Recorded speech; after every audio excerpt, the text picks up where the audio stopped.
से समय दृष्टि मुद्राज के दर्शन मोहिनी त्रिक का उपशम होता है, उस समय अनंतानुबंधी दशाएं का उपशम होता है। अनंतानुबंधी का उपशम होता है।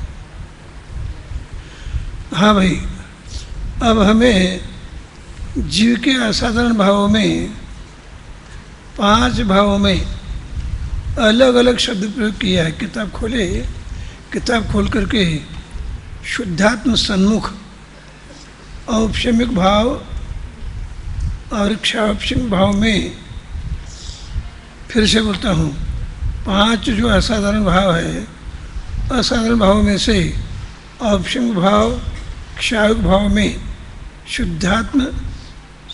शुद्धात्मा के सन्मुख ऐसा विशेषण लगाया है और क्षापशमिक भाव में ऐसा विशेषण नहीं लगाया है। उसका कारण आप लोगों में से किसी को ख्याल में आया हो तो मैं जानना चाहूँगा।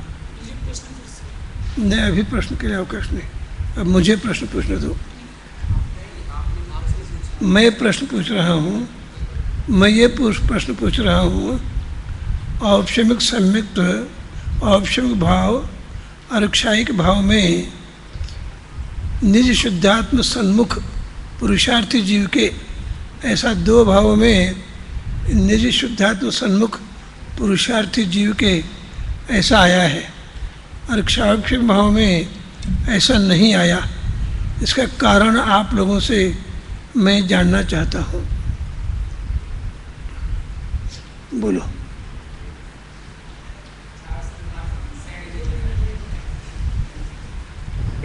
इससे अपन श्रेणी नहीं चढ़ सकते हैं। हाँ? इसीलिए यहाँ पर निःशुद्धात्म सन्मुख पुरुषार्थी जीव किया तो शब्द पंक्तियाँ नहीं लिखी। फिर से बोलो। छाव समय भाव से हम श्रेणी नहीं चढ़ सकते हैं। श्रेणी, इस भाव से हम श्रेणी नहीं चढ़ सकते हैं। नहीं, श्रेणी नहीं चढ़ सकते, इसका संबंध यहाँ कुछ नहीं है। नहीं, इसीलिए तो शायद निःशुद्धात्म क्षापशमिक सम्यक्त से श्रेणी नहीं चढ़ सकते, बात अलग है। यहाँ क्षापशमिक भाव की बात है। सम्यक्त ही क्षापशमिक होता है ऐसा नहीं है। ज्ञान भी क्षापशमिक होता है, छाव समय भाव में दर्शन ऐसी भी निर्मलता नहीं क्षापशमिक रहती। होता है, ऐसा नहीं। ये उत्तर नहीं है। इसे छोड़कर दूसरा उत्तर है आपके पास? जो बोल रहे हैं इसे छोड़कर है उत्तर? बोलो।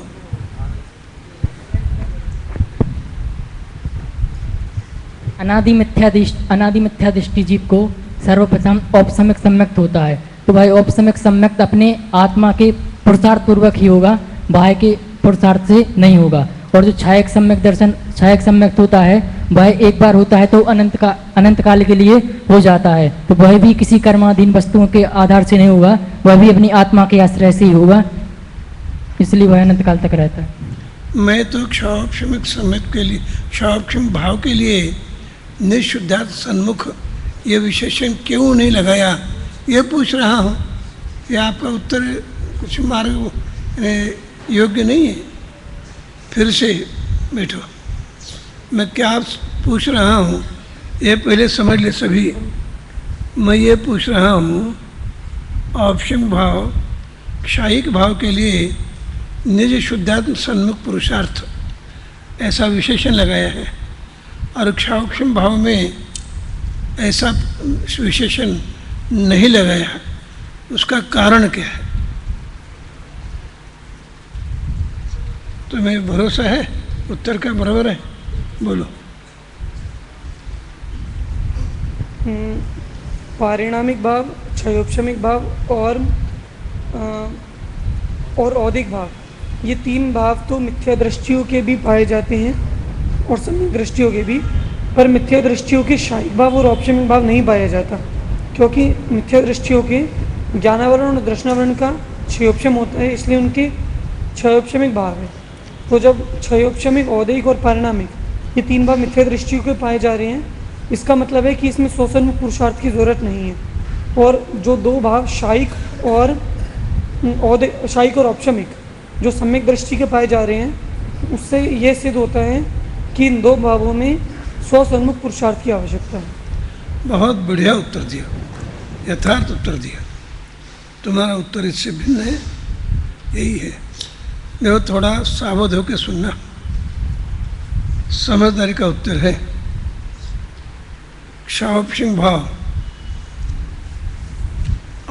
औदिक भाव, पारिणामिक भाव मिथ्या दृष्टियों को भी होता है, निगोदी जीवों को भी होता है। ये तीनों भाव के लिए निज शुद्धात्म सन्मुख पुरुषार्थ की कुछ आवश्यकता नहीं है। फिर से समझना, यदि समझ में नहीं आवे तो मैं विस्तार के साथ कहूँगा, ये समझ लेना।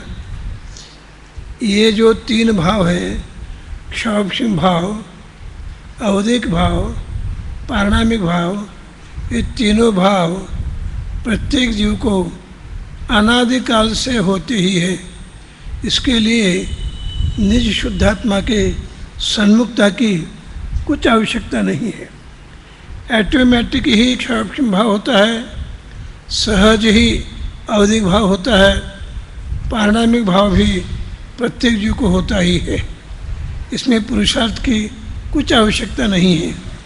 निज शुद्धात्मा का पुरुषार्थ, निज शुद्धात्मा का लक्ष्य करने का पुरुषार्थ हो तो ही औपक्षिक भाव होता है, तो ही क्षायिक भाव होता है। दो भावों के लिए निज शुद्धात्म सन्मुख पुरुषार्थी जीव को ऐसा लगाया है। देखो भाई, जो किताब में है, सुनना बराबर ना, किताब में है उनको पढ़ना और उनको समझना, ये तो कोई भी पढ़ सकता है, समझ सकता है। लेकिन जो किताब में नहीं है, ऐसे गुप्त सुप्त विषय को भी जानने की क्षमता चाहिए।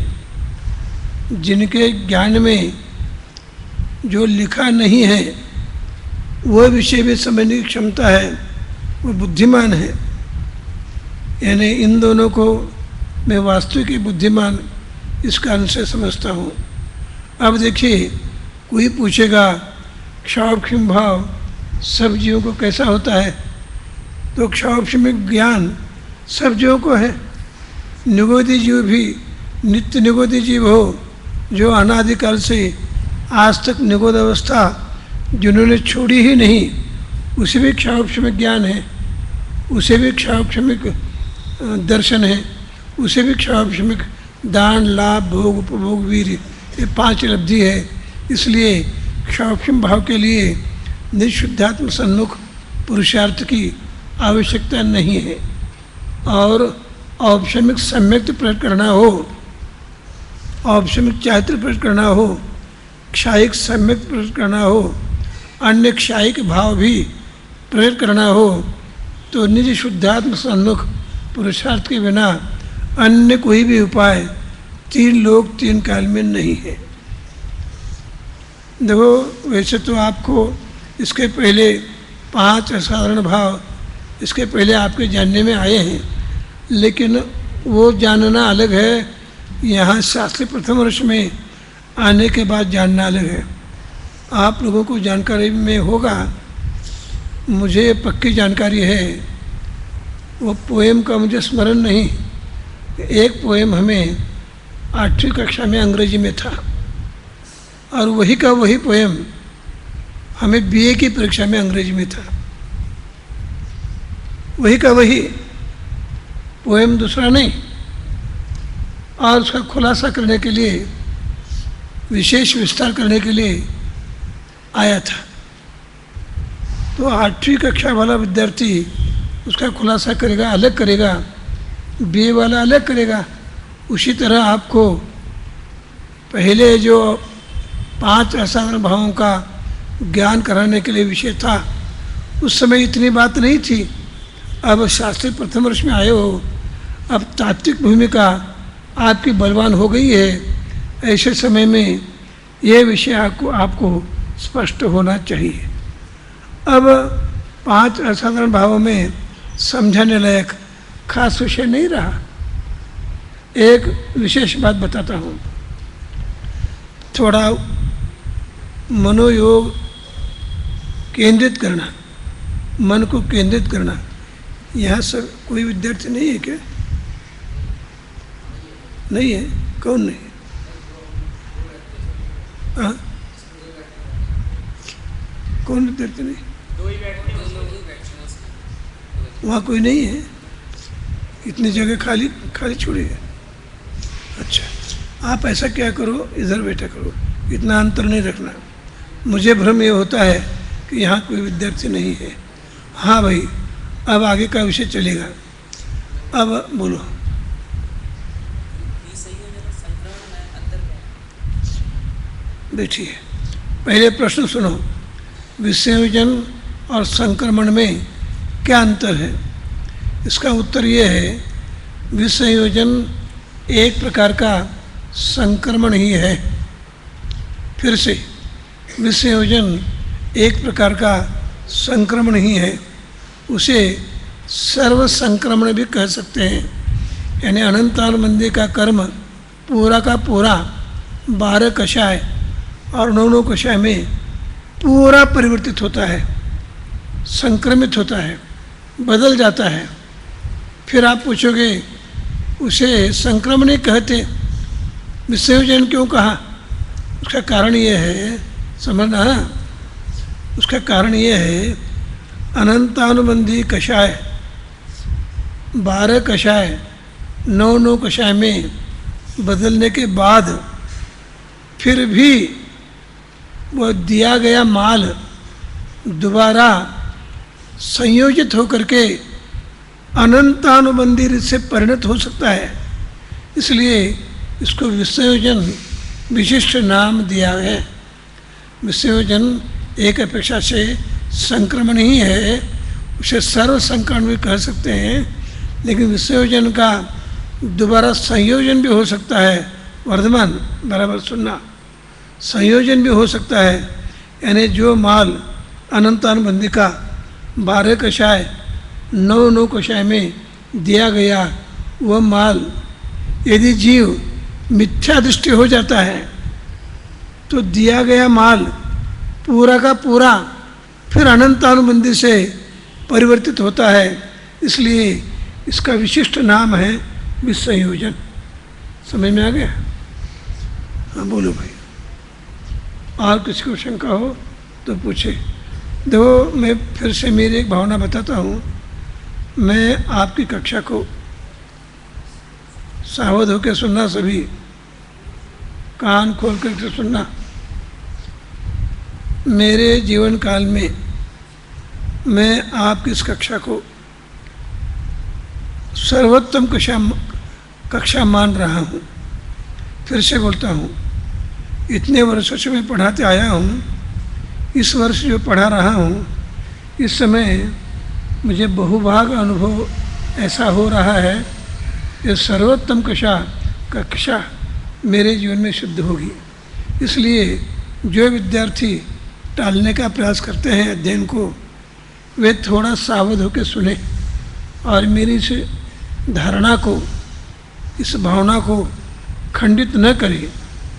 हो सकता है अगले वर्ष मैं पढ़ा पाऊँ, नहीं पढ़ा पाऊँ, उम्र है, अनेक बातें हैं, पढ़ाना नहीं बनेगा तो न भी बने।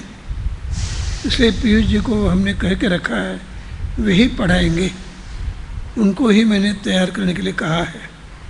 और जो विषय उनको मैंने नहीं पढ़ाया, ऐसा विशिष्ट विषय गया है, उस विषय को शिविर के बाद जो 10 करण का विषय है, जिसको मैंने नक्शों में 10 करण में लिखा है, वो नया रूप में छप रहा है।